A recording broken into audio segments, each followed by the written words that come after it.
एक दौर था जब भारत अंतर्राष्ट्रीय दबावों के सामने चुपचाप सिर झुका लिया करता था। पश्चिमी ताकतों के इशारे पर नीतियां बनाई जाती थीं और अमेरिका की नाराजगी से बचना ही कूटनीति की कामयाबी मानी जाती थी। लेकिन अब समय बदल चुका है।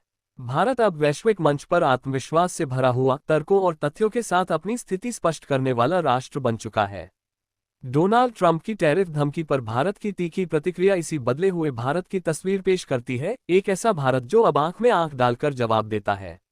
हाल ही में अमेरिकी राष्ट्रपति डोनाल्ड ट्रंप द्वारा भारत को टैरिफ के जरिए धमकाने की कोशिश की गई, मगर इस बार भारत चुप नहीं बैठा। विदेश मंत्रालय ने इस धमकी का ऐसा करारा जवाब दिया कि अमेरिका और यूरोपीय संघ दोनों की दोहरी नीतियों की पोल खुल गई। मंत्रालय ने तीखा सवाल उठाया कि क्या वो देश हमें नसीहत देंगे जो खुद रूस से अरबों डॉलर का कारोबार कर रहे हैं। क्या वैश्विक ऊर्जा स्थिरता की जिम्मेदारी केवल भारत पर है जबकि खुद अमेरिका और यूरोप रूस के साथ व्यापारिक रिश्ते बनाए हुए हैं। भारत की ओर से कहा गया कि जब यूक्रेन युद्ध के कारण वैश्विक ऊर्जा बाजार अस्थिर हो गया, तब भारत ने सस्ती और विश्वसनीय आपूर्ति के लिए रूस से तेल आयात शुरू किया। ये कदम न तो राजनीतिक था और न ही रणनीतिक, यह एक आर्थिक अनिवार्यता थी ताकि भारत के आम उपभोक्ताओं के लिए ऊर्जा की लागत कम बनी रहे। उस समय स्वयं अमेरिका ने भारत की इस नीति को वैश्विक ऊर्जा स्थिरता के लिए सहायक कहा था। लेकिन अब जब भारत अपने राष्ट्रीय हित में वही नीति जारी रखे हुए है, तो उस पर सवाल उठाए जा रहे हैं। विदेश मंत्री एस जयशंकर ने भी स्पष्ट शब्दों में कहा कि दबदबे वाली व्यवस्था अब नहीं चलेगी।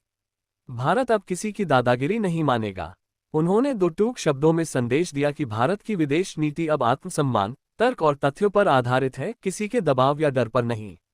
रूसी विदेश मंत्रालय की प्रवक्ता मारिया जखारोवा ने भी भारत के पक्ष में बयान दिया और अमेरिका पर तीखा कटाक्ष किया।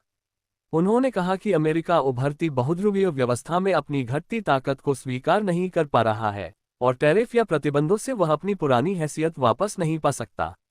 सच्चाई यह है कि भारत पर आरोप लगाने वाले देश स्वयं रूस से बड़ी मात्रा में व्यापार कर रहे हैं। उदाहरण के तौर पर वर्ष 2024 में यूरोपीय संघ ने रूस से 67.5 अरब यूरो मूल्य का वस्तु व्यापार किया और 17.2 अरब यूरो का सेवा व्यापार। एलएनजी आयात की बात करें तो 2024 में यूरोप ने रूस से 1.65 करोड़ टन एलएनजी मंगाया, जो कि 2022 के रिकॉर्ड से भी ज्यादा है।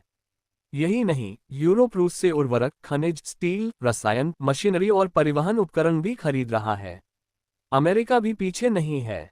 उसने अपने परमाणु संयंत्रों के लिए रूस से यूरेनियम हेक्साफ्लोराइड, ईवी इंडस्ट्री के लिए पैलेडियम और अन्य जरूरी रसायनों का आयात करना जारी रखा है। ऐसे में भारत को अकेले निशाना बनाना न केवल दोगलापन है बल्कि तरकीन भी है।